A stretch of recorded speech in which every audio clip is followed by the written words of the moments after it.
తులారాశి వారికి ఈ 7 డిసెంబర్ నుంచి 13 డిసెంబర్ వరకు గల కాలానికి చాలా అద్భుతమైనటువంటి గ్రహస్థితులు, వాటి యొక్క ఫలితాలు.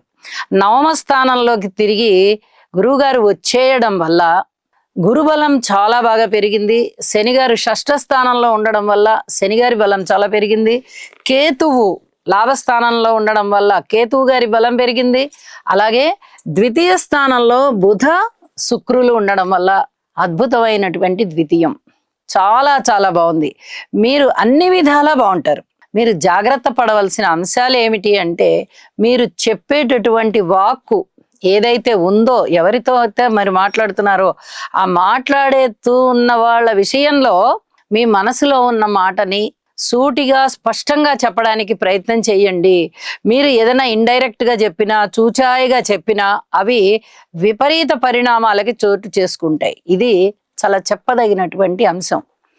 ద్వితీయ స్థానంలో చతుర్గ్రహ కూటమి ఏర్పడింది. వాక్ స్థానంలో మరి 2 గ్రహాలు కూడా బుధ శుక్రులతో పాటు ఉన్నాయి.